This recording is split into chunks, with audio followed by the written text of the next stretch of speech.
The moon hangs full over the Bay of Biscay on the night of July 5, 1942. Squadron leader Jefferson Herbert Creswell peers through the windscreen of his Vickers Wellington bomber, straining to see anything in the darkness below. Somewhere beneath him, German U-boats are crossing these waters, surfacing under cover of night to recharge their batteries and race toward Allied convoys. But Creswell might as well be blind. His aircraft carries ASV Mark II radar that can detect a surface submarine from 10 miles away. The problem? Those final 30 seconds. By the time his Wellington reaches visual range, the U-boat crew hears the engines, sounds the alarm, and the submarine vanishes beneath the waves in under a minute. Month after month, RAF Coastal Command aircraft detect submarines on radar, rush to the contact, and arrive to find nothing but empty water. The statistics are devastating. In 1941, RAF Coastal Command manages to sink exactly one U-boat in the Bay of Biscay. One. Meanwhile, German submarines are slaughtering merchant ships at a rate of 400,000 tons per month. Britain is 12 weeks from starvation. The U-boats are winning. Back at RAF Chivener in Devon, an obscure squadron leader with no engineering degree sits in a workshop surrounded by car headlights and aircraft landing lights, sketching modifications to a retractable dustbin. His commanding officers think he's wasting his time. His fellow pilots think he's lost his mind. The Air Ministry engineers who actually know physics have already dismissed his idea as technically impossible. What Wing Commander Humphrey DeVerd Lee doesn't know, what nobody in Coastal Command knows, is that his illegal experiment is about to change everything. Within 5 months, his invention will sink more submarines in the Bay of Biscay than the entire Royal Air Force managed in the previous 2 years of war. Within 2 years, U-boat commanders will refuse to surface at night, even when their batteries are dead and their crews are suffocating. German sailors will call the Bay of Biscay the Valley of Death. Admiral Karl Donitz will lose so many submarines that he temporarily withdraws his entire U-boat fleet from the North Atlantic. And it all starts with a middle-aged officer, a car headlight, and an idea that every expert in Britain says cannot work. To understand why Britain is losing the Battle of the Atlantic in 1942, you need to understand the U-boat's greatest advantage: darkness. German-type Vieich submarines cannot win a fair fight. On the surface, they're slow, fragile, and carry only 14 torpedoes. Submerged, they're nearly blind, crawling at 7 knots with batteries that die after 90 miles. But at night, they're lethal. The U-boat commander surfaces under darkness, recharges his batteries, races ahead of the convoy at 17 knots, and submerges before dawn to attack from perfect position. For the first 2 years of war, RAF Coastal Command cannot touch them. In 1940, Air Vice Marshal Frederick Bowhill becomes Commander-in-Chief of Coastal Command and faces an impossible problem. His aircraft can find submarines with radar, but radar only gives you a bearing and distance. At night, when the pilot finally sees the submarine, it's already diving. The attack window lasts exactly 23 seconds, the time between visual acquisition and complete submergence. No crew can close that gap. The British try everything. They drop flares. The flares warn the submarine and take 18 seconds to illuminate. They install more powerful engines. The U-boats hear them from 2 miles away. They develop acoustic torpedoes. Without a visual, the torpedoes miss by hundreds of yards. They train crews to attack faster. Physics doesn't care about training. Month after month, Coastal Command crews make perfect radar approaches, arrive precisely on target, and attack empty water. The squadron commanders file reports listing probable damage or oil slick observed. The Admiralty knows the truth. They're hitting nothing. By spring 1942, the experts agree there is no solution. The head of Coastal Command Development Unit, the RAF's elite innovation squadron, concludes that successful night attacks on surfaced submarines are technically unfeasible given current limitations. Then Humphrey Deverd Lee arrives at the development unit and starts asking uncomfortable questions. Lee is 44 years old, ancient by RAF standards. He learned to fly in the Royal Flying Corps during World War I, then spent 20 years bouncing between squadrons, never quite fitting in, never quite getting promoted. He lacks formal engineering training. He has no degree in physics or mathematics. What he has is 1,500 hours flying maritime patrols and a stubborn refusal to accept expert consensus. In January 1941, while stationed at RAF Coastal Command Development Unit, Lee sits in on a technical briefing about the night attack problem. The engineering officer explains, with charts and equations, why it's physically impossible to illuminate a submarine target at night without warning it first. Flares descend too slowly, landing lights draw too much power, flash bombs would blind the pilot. Lee raises his hand. What if we mounted a powerful searchlight on the aircraft and turned it on at the last second? The room goes silent. Then everyone laughs.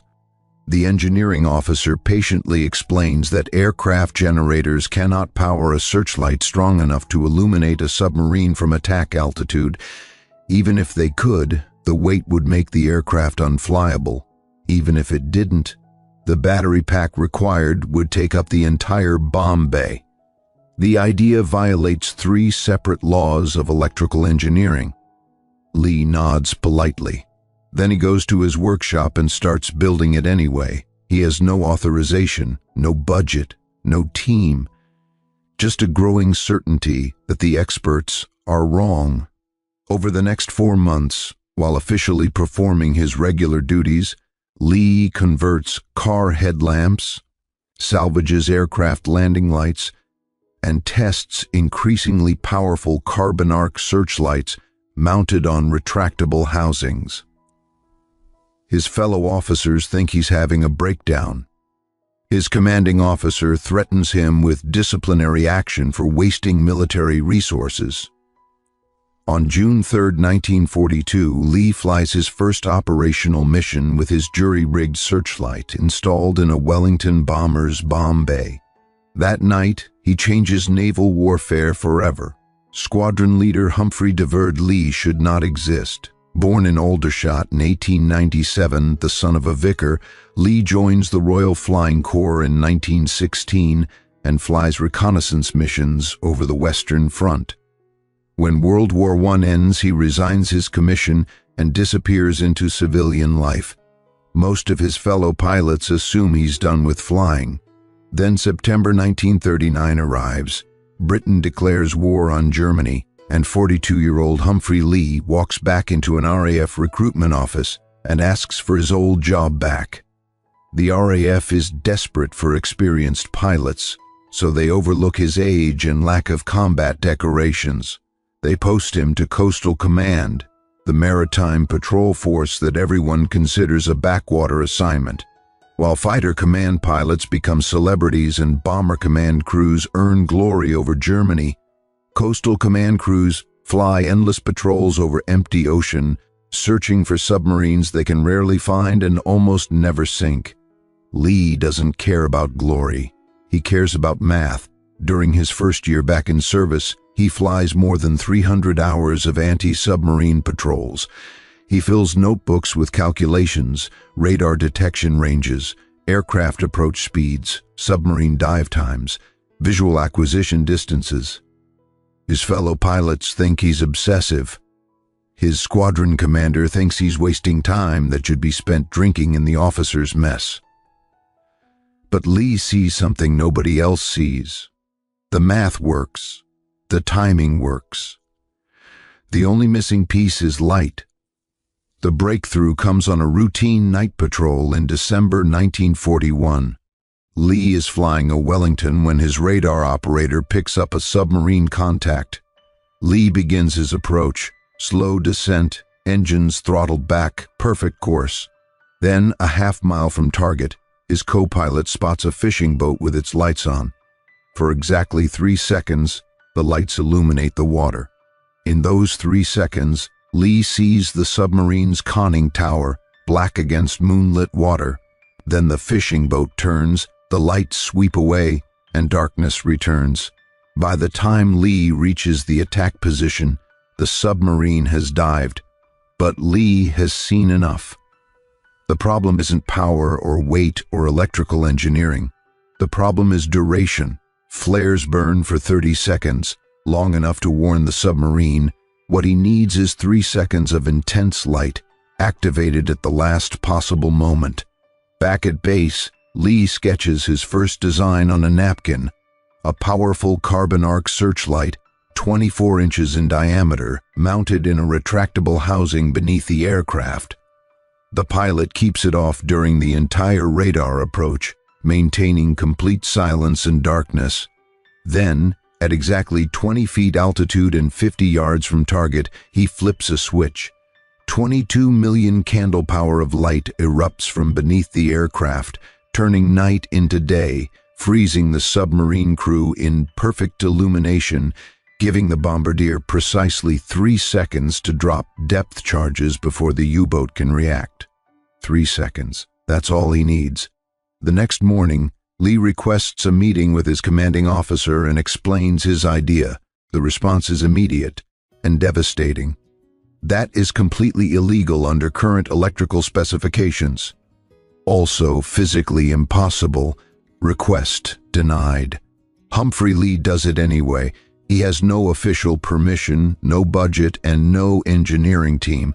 What he has is access to the Coastal Command Development Unit's workshops and a grudging tolerance from mechanics who've seen too many good ideas die in committees. Lee starts with car headlamps, modified, rewired, and mounted on a wooden frame, too weak. He moves to aircraft landing lights, brighter but still inadequate. He needs something that can illuminate a target from 200 feet in total darkness. In March 1942, Lee finds it, a 24-inch naval carbon arc searchlight designed for battleships, pulling power that would blow every fuse on a Wellington bomber. The RAF electrical engineers are right about one thing: his aircraft generator cannot power this monster. So Lee doesn't use the generator. He designs a massive battery pack, connects it directly to the searchlight, and installs the entire assembly in a retractable housing that drops beneath the fuselage like a bomb. The Lee light, as other pilots mockingly call it, adds 800 pounds to the aircraft's weight and reduces the bomb load by 4 depth charges. His commanding officer discovers the project in May 1942. The confrontation is nuclear. You violated 3 separate Air Ministry directives. You've wasted Crown resources. You've installed unauthorized equipment on operational aircraft. I should court-martial you. Lee stands at attention, maintaining perfect military bearing. With respect, sir, I request permission to conduct one operational test. If it doesn't work, I'll personally dismantle every component at my own expense and accept any punishment you deem appropriate. The commanding officer stares at him for a full 10 seconds. Then, one test. You fail, you're done. Clear? Yes, sir. On the night of June 3, 1942, Lee takes off from RAF Chivener in Wellington, ES 986. His crew thinks this will be his last flight before reassignment to a desk job. His co-pilot, an Australian named Alan Triggs, has volunteered specifically to witness what he calls Lee's suicide mission. The flight plan is simple: patrol the Bay of Biscay until radar picks up a submarine, then use the unauthorized searchlight for one attack run. Either the light works or Lee's career ends tonight. At 2:17 a.m., radar operator picks up a contact 12 miles ahead. Lee throttles back, begins his descent, approaches in total darkness. The submarine is running on the surface, recharging batteries, completely unaware that death is descending from above. Lee levels at 50 feet, lines up on the radar bearing, holds steady. At 200 yards he can see nothing, just black water reflecting moonlight. At 100 yards, still nothing. His bombardier calls range over the intercom. 70 yards, 60, 50. Lee reaches for the switch, and the night explodes into day. 22 million candle power of pure white light erupts from beneath the Wellington, turning the Bay of Biscay into a theater stage. There, frozen in perfect clarity, is the Italian submarine Luigi Torelli. Crew scrambling on deck, conning tower gleaming, wake spreading white behind her. Lee's bombardier needs no instruction. The depth charges drop. 3 seconds later, the light switches off. The submarine lives, but it's crippled, unable to dive, captured by surface ships the next morning. Lee radios base with 4 words. The device functions perfectly. 2 days later, Lee stands before a review board at Coastal Command headquarters. Present are his station commander, 2 Air Ministry engineers, a representative from the Admiralty, and Air Chief Marshal Philippe Joubert de la Ferté, the newly appointed Commander-in-Chief of Coastal Command. The mood is hostile. The senior Air Ministry engineer opens the attack. Squadron Leader Lee, your unauthorized modification violates Section 7, Paragraph 4 of Air Ministry Order 1940-16, which expressly forbids installation of non-standard electrical equipment exceeding generator capacity. You've bypassed safety systems, installed unapproved batteries, and created a significant fire hazard. This device should be immediately removed from service. Lee remained standing. With respect, sir, the device successfully illuminated a submarine target and enabled an attack that damaged an enemy vessel. The Admiralty representative cuts in. Damaged, not sunk. You crippled an Italian submarine that was subsequently captured by surface ships. Congratulations, you've created an 800-pound weight penalty that reduces our bomb load to achieve something our destroyers could have accomplished anyway. Because I attacked with training depth charges, Lee responds. In operational configuration with full weapon load, the target would have been destroyed. The room erupts. 3 officers begin shouting simultaneously. The station commander demands documentation. The engineers insist on 3 months of safety testing. The Admiralty representative questions the entire premise of night attacks. Lee stands at attention, saying nothing, while his career burns around him. Then Air Chief Marshal Joubert raises one hand. The room goes silent. Joubert has been Commander-in-Chief of Coastal Command for exactly 8 days. He took command on June 5th, 2 days before Lee's unauthorized mission. He's a pragmatist who spent the last week reviewing statistics that make him physically ill. 1 submarine sunk in the Bay of Biscay in all of 1941. 1. Meanwhile, U-boats are sinking 60 Allied ships per month. Joubert looks directly at Lee. How many submarines could you sink per month if I gave you 10 aircraft equipped with this device? Lee doesn't hesitate. 5, sir. Minimum. The engineer nearly chokes. That's absurd. You've conducted exactly 1 test. 6, Joubert interrupts. I'd settle for 6 submarines if you could sink 1 per week. He turns to his staff. Gentlemen, I've reviewed Squadron Leader Lee's service record. 1,500 hours of maritime patrol, 2 years in the development unit, 0 disciplinary incidents until this one. He broke regulations because regulations were stopping him from winning the war. Now, you can spend 3 months testing his device while U-boats sink another 200 merchant ships, or you can install his searchlight on every available Wellington in 172 squadron and see what happens. I choose option 2. The room erupts again, but this time Joubert lets it. After 30 seconds, he stands. Everyone goes silent. Squadron Leader Lee, you're hereby promoted to Wing Commander and assigned to command 172 Squadron. You will equip your squadron with your searchlight device and conduct operational patrols beginning no later than July 1st. You will train your pilots personally. You will submit weekly kill reports directly to my office. You will prove your device works, or you will accept full responsibility for wasting resources during wartime. Clear? Yes, sir. Dismissed. As Lee leaves the room, the Admiralty representative makes one final protest, sir. With respect, we're basing operational doctrine on one partially successful test of unauthorized equipment designed by an officer with no engineering qualifications. Joubert cuts him off. Do you know what our current success rate is for night attacks on submarines? 0.3%. That's not a doctrine, that's statistical noise. Wing Commander Lee just gave us our first confirmed night attack in 2 years. I'll take amateur hour over expert failure any day of the week. Before we see how Lee's illegal searchlight changed the Battle of the Atlantic, quick reminder.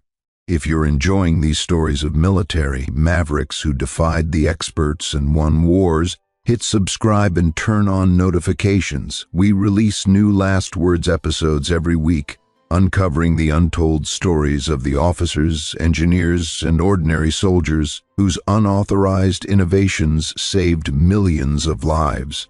Now, back to Wing Commander Lee, and the night his invention started sinking U-boats.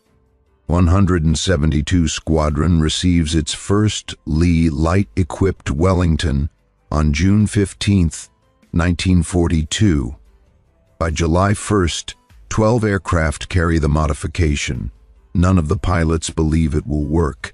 Flight Lieutenant Norman Merrington voices what everyone's thinking during the briefing, so we're supposed to fly at 50 feet in darkness over open ocean and turn on a spotlight that weighs 800 pounds and might blind us if we look at it wrong.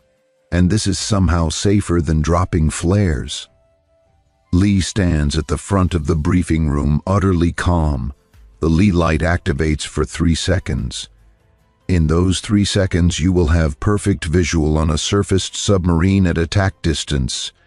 Your bombardier will have a clear target.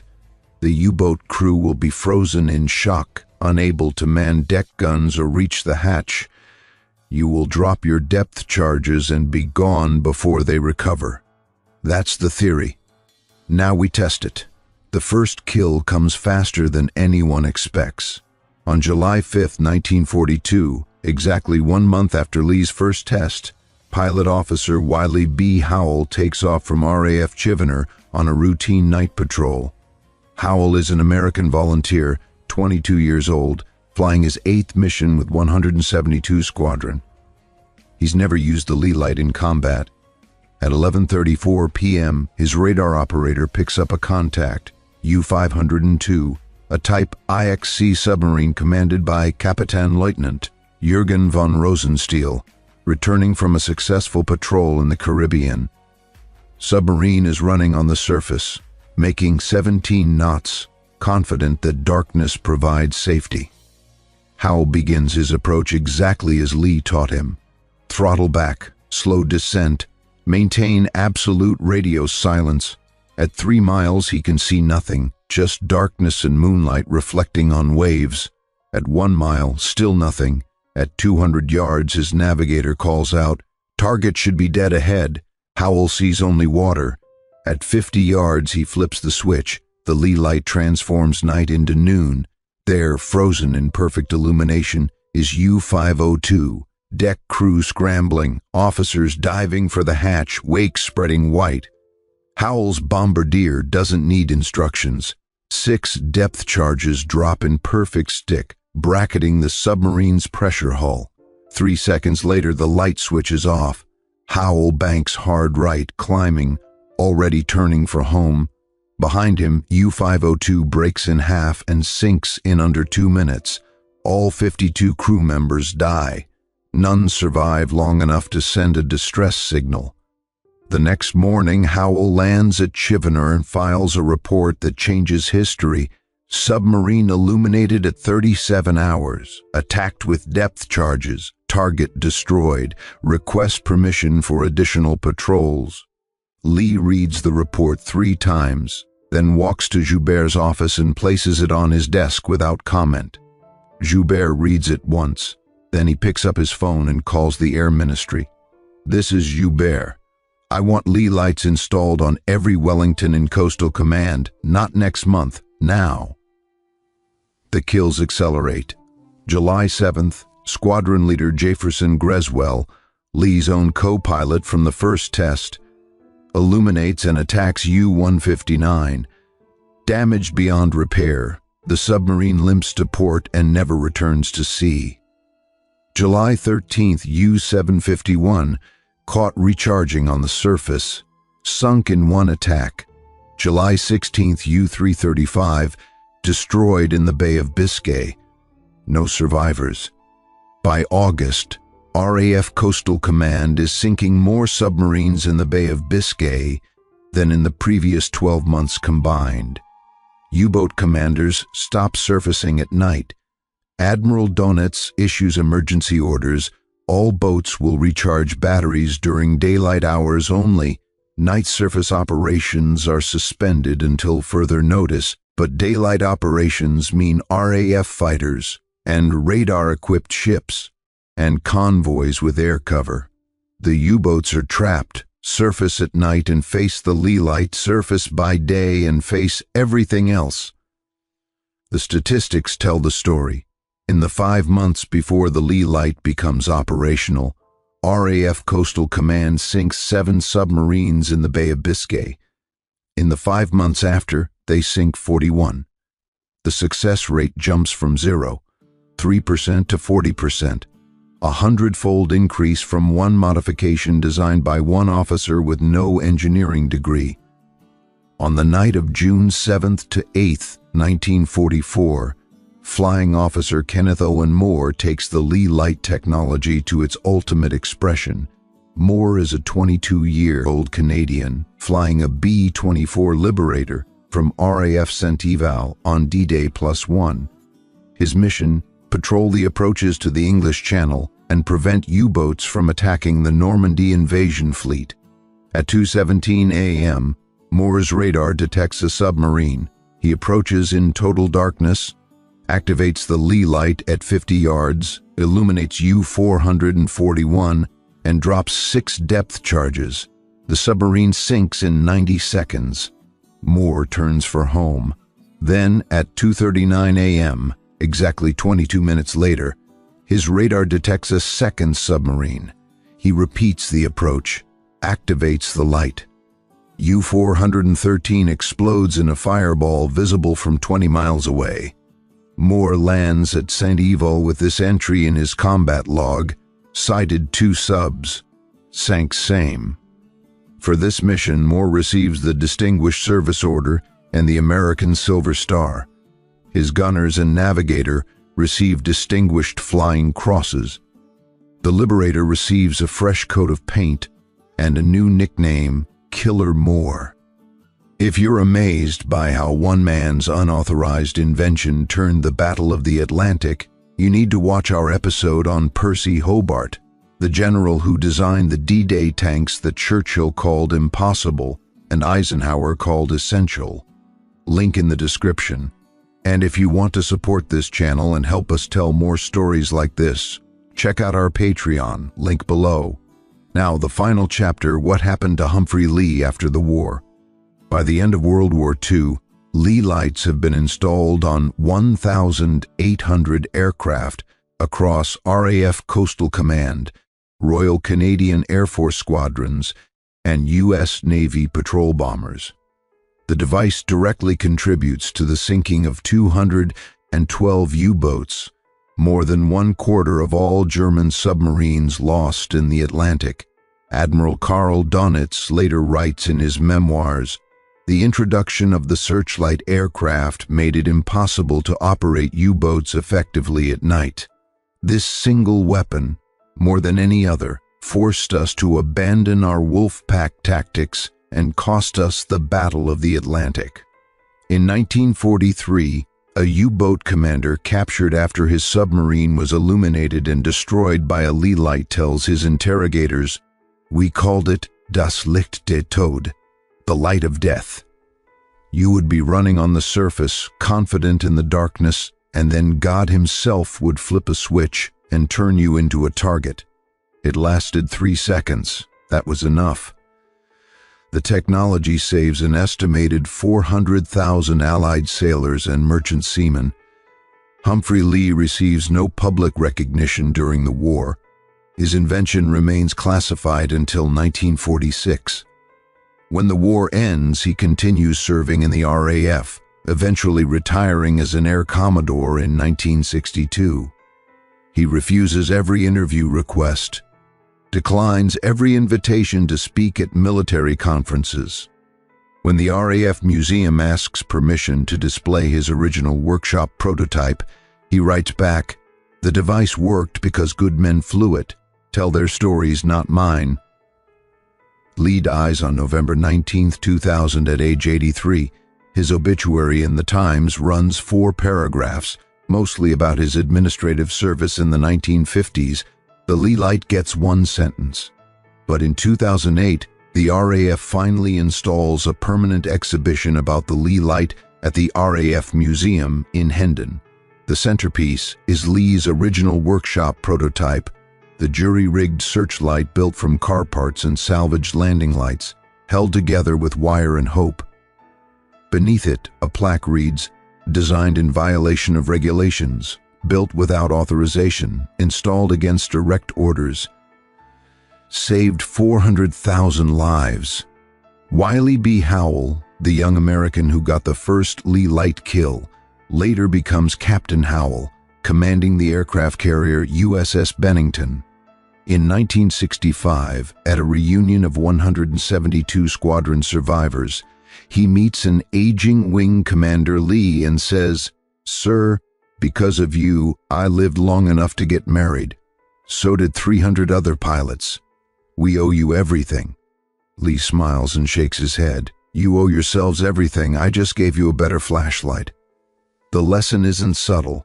Humphrey Lee didn't have an engineering degree, didn't have official authorization, didn't have expert consensus.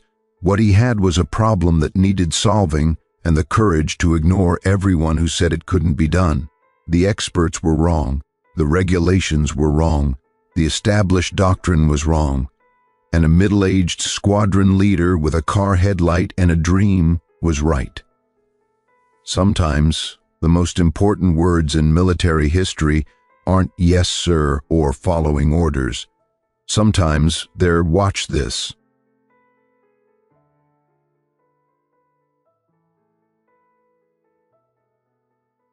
December 18, 1970.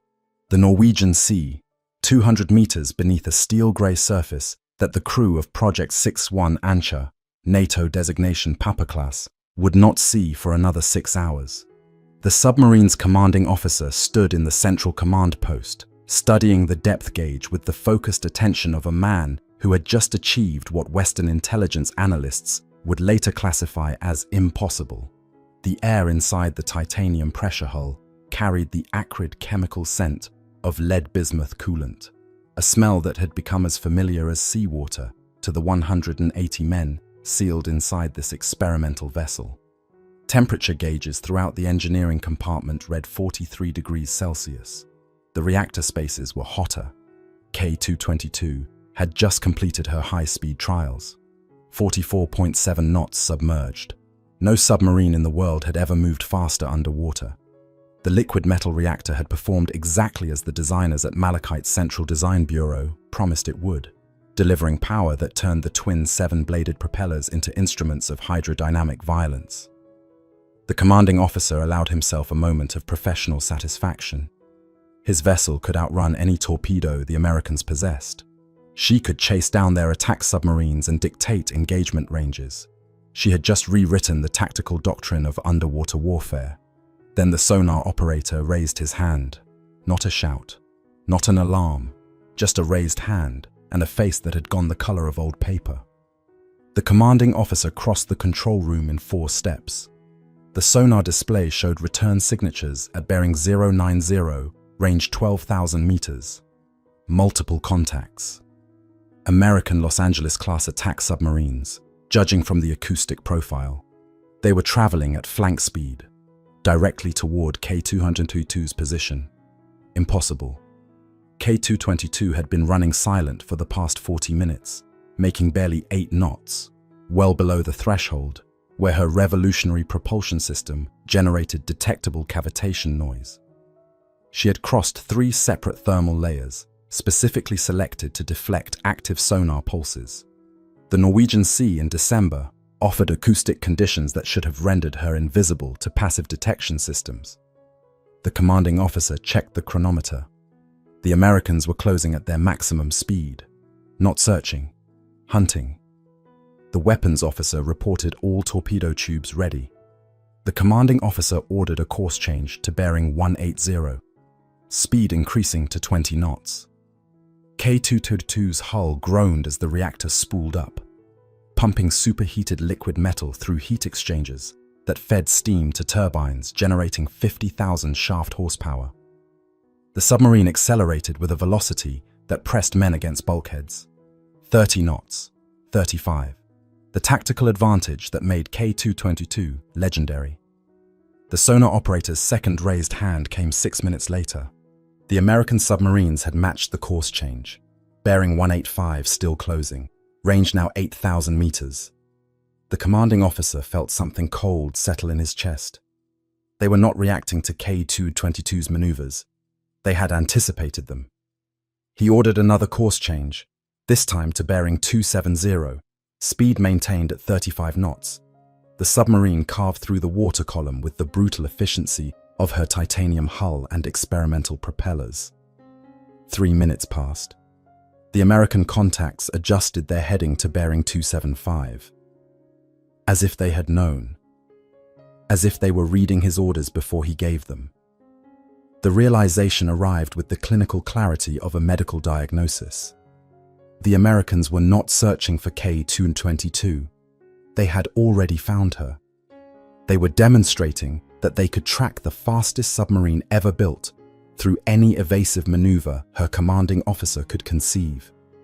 They were waiting to see what else he would try. If you are enjoying this investigation into history's hidden conflicts, please verify your subscription to the channel Cold War Chronicles. We declassify the past to understand the present.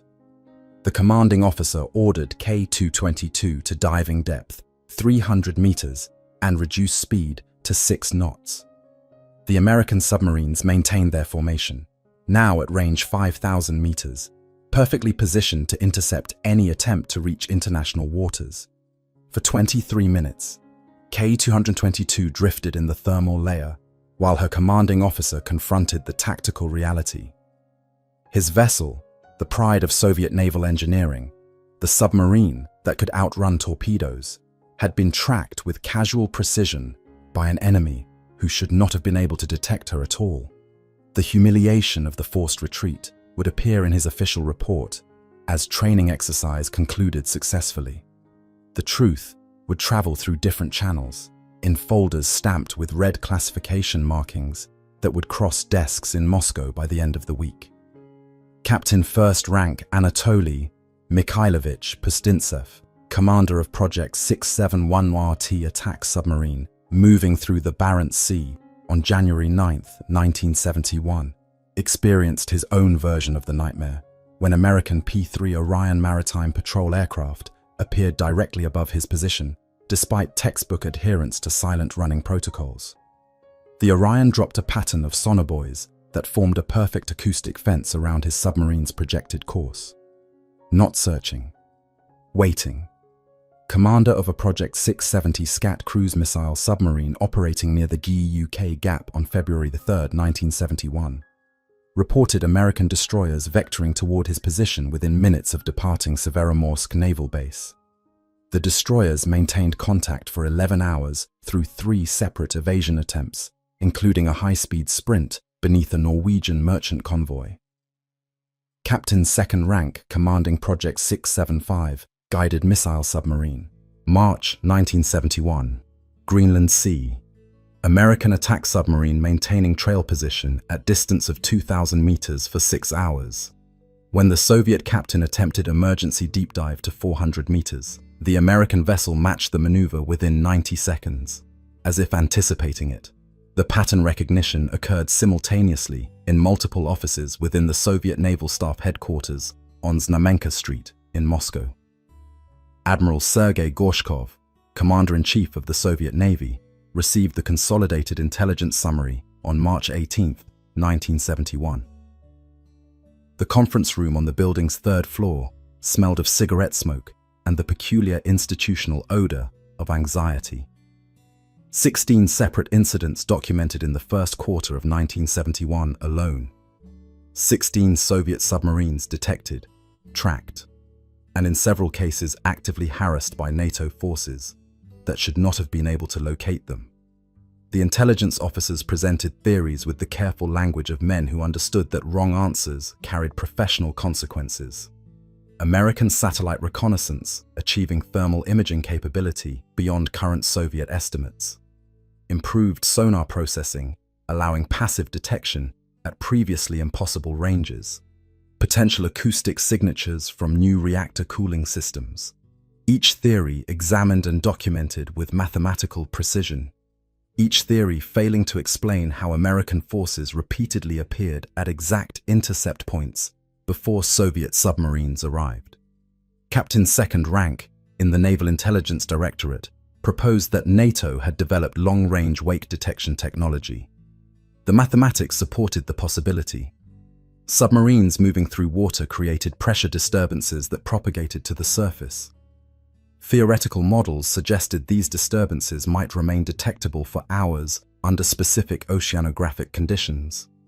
The Admiral ordered feasibility studies. A commander from the main naval staff suggested compromise of submarine departure schedules through human intelligence penetration. The KGB's Third Chief Directorate began reviewing security protocols at every Northern Fleet submarine base. Sailors faced interrogations that lasted for days. Officers found their personal correspondence examined for signs of foreign contact. The paranoia metastasized through the submarine community like radiation through tissue. Submarine crews returning from patrol reported the psychological weight of operating under continuous surveillance. They described the sensation of being watched by an enemy they could not locate, tracked by methods they could not understand, hunted in an environment that should have protected them. The iron coffins had become glass coffins, visible to an enemy who somehow saw through steel and seawater and the crushing pressure of the deep ocean.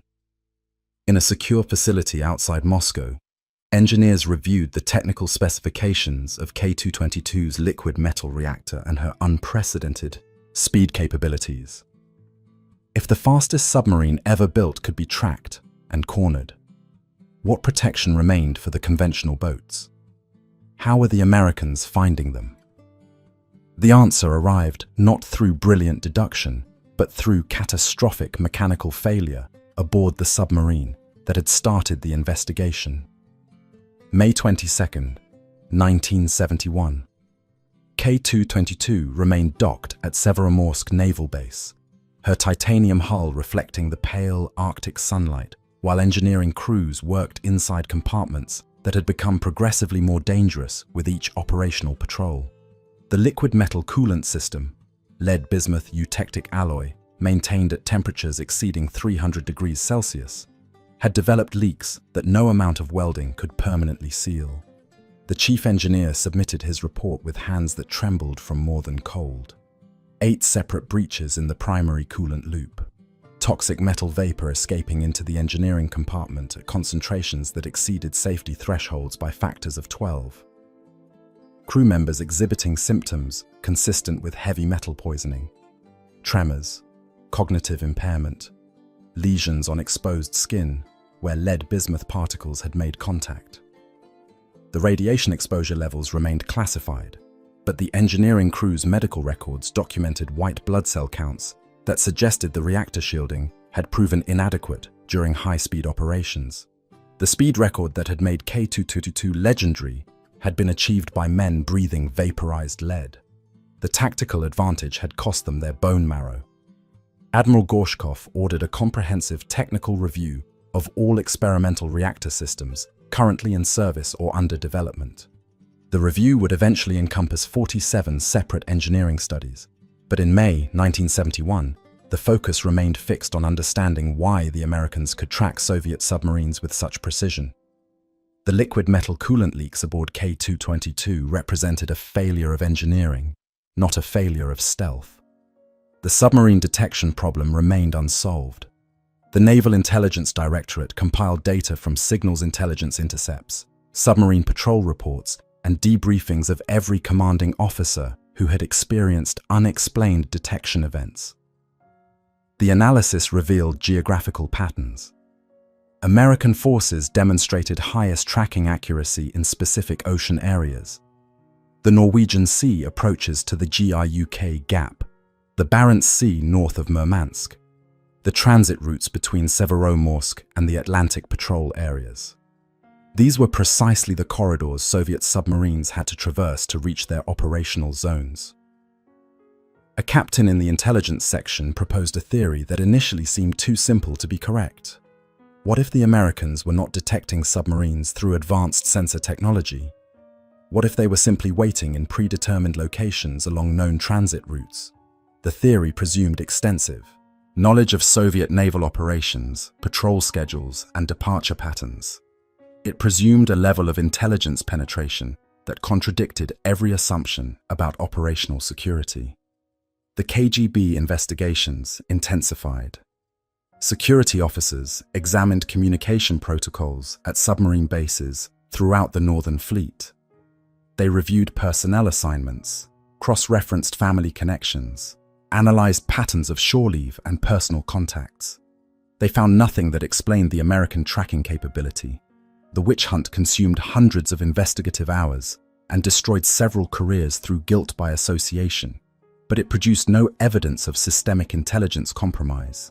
Meanwhile, K-222 remained at dock while engineers attempted to redesign the coolant containment system. The modifications required cutting through sections of the titanium pressure hull, a procedure that compromised the structural integrity that allowed the submarine to operate at extreme depths. Each repair introduced new potential failure points.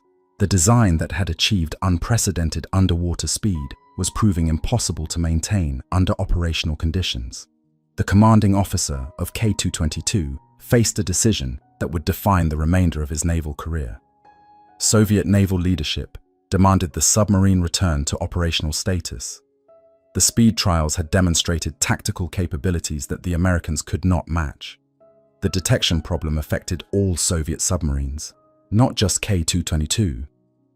Political pressure from the Ministry of Defense insisted that the Papa-class design represented the future of underwater warfare, despite the mounting evidence of its catastrophic flaws. The crew medical reports told a different story. 19 men from the engineering section exhibited symptoms requiring extended hospitalization. Blood tests revealed lead concentrations that would cause permanent neurological damage. Radiation dosimetry badges worn during the December speed trials showed exposure levels that exceeded annual limits by factors of 3. The submarine that could outrun torpedoes was poisoning the men who operated her. In June 1971, a commander from the Soviet naval staff visited Severomorsk to inspect K-222 personally. He descended through the forward hatch into the command compartment, where residual heat from the reactor spaces raised ambient temperature to 38 degrees Celsius, even with the reactor shut down. The chemical smell of lead bismuth permeated every surface. In the engineering compartment, he observed the crystalline deposits where vaporized metal had condensed on cooler surfaces, beautiful and toxic. The inspection report acknowledged what the engineering crews already knew. The liquid metal reactor technology worked exactly as designed under laboratory conditions. It delivered unprecedented power density. It allowed speeds that conventional pressurized water reactors could not achieve. It also required maintenance procedures so complex and dangerous that operational deployment would inevitably result in crew casualties that exceeded acceptable parameters. The definition of acceptable parameters remained subject to interpretation. Soviet submarine doctrine had always prioritized tactical capability over crew comfort. Nuclear submarine operations inherently involved radiation exposure levels that Western navies would not tolerate. The question was not whether K-222 posed risks to her crew. All submarines posed risks, but whether those risks could be justified by corresponding tactical advantages. That calculation changed when intelligence analysts presented new data suggesting the Americans had developed methods to track K-222 specifically because of her unique propulsion system. The liquid metal reactor generated thermal signatures different from conventional submarines. The lead bismuth coolant, when it leaked into seawater through hull penetrations, created chemical traces that might be detectable through specialized sensors. The very technology that made K-222 fast was potentially making her visible. The theory remained unproven, but it introduced doubt into calculations that had previously seemed straightforward. If K-222's experimental reactor actually compromised her stealth characteristics, then her speed advantage became meaningless. A submarine that could be tracked could be targeted. A submarine that could be targeted could be destroyed, regardless of how fast she could run. Admiral Gorshkov convened a technical conference in Moscow to evaluate whether series production of Papa-class submarines should proceed as planned. 12 submarines were scheduled for construction. The conference would determine whether the Soviet Union committed resources to building a fleet of the fastest attack submarines in the world, or whether K-222 would remain a singular experimental vessel, an achievement of engineering that proved too dangerous and possibly too detectable for operational deployment. How did the Americans keep finding Soviet submarines? The technical conference convened July 14, 1971, in a secured room within the main naval staff building, where strategic decisions emerged from collision between engineering reality and political necessity. Admiral Gorshkov sat at the head of a table, surrounded by submarine designers from Malachite Design Bureau, reactor specialists from the Ministry of Medium Machine Building, operational commanders from the Northern Fleet, and intelligence officers carrying folders documenting every instance of American tracking success during the previous 8 months. The question before them was not whether K-222 represented a technical achievement. The speed record proved that conclusively, but whether that achievement could be transformed into tactical advantage, given the catastrophic maintenance requirements and the unexplained detection problem that plagued every Soviet submarine regardless of design. The chief designer from Malachite presented data with the defensive precision of a man whose professional reputation depended on convincing skeptical admirals that liquid metal reactor technology remained viable despite mounting evidence to the contrary. The lead bismuth coolant system could be redesigned with improved containment seals. The toxic vapor problem could be mitigated through enhanced ventilation systems and protective equipment for engineering crews. The radiation shielding could be upgraded using materials not available when K-222 was originally constructed. Each modification would add weight, reduce speed, increase complexity, and extend construction timelines by an estimated 18 months per vessel. A captain from the Northern Fleet Submarine Command offered operational perspective. K-222's speed advantage provided tactical options unavailable to conventional submarines. She could sprint to intercept American carrier battle groups. She could pursue and destroy enemy submarines attempting to evade engagement. She could transit the GUK gap in timeframes that reduced exposure to NATO anti-submarine forces. These capabilities justified accepting elevated risk to crew health and mechanical reliability. The intelligence officer presented the argument that ended the discussion. He laid out photographs on the conference table showing K-222's titanium hull at dock in Severomorsk. The photographs had been taken by American reconnaissance satellites. The next series of photographs showed heat signatures detected during K-222's December speed trials. Thermal blooms visible from orbit, where superheated reactor coolant transferred energy through the hull into surrounding seawater. The Americans were not detecting K-222 through acoustic signatures or wake patterns. They were watching her from space. The thermal signature problem applied specifically to liquid metal reactor technology. Conventional pressurized water reactors operated at lower temperatures with better thermal insulation. The lead bismuth coolant in K222's reactor ran hot enough to create infrared signatures detectable through satellite-based sensors that the Soviet intelligence services had not known existed until American technical capabilities were reassessed following the submarine tracking incidents. Every time K222 operated her reactor at high power, she announced her position to satellites passing overhead every 93 minutes.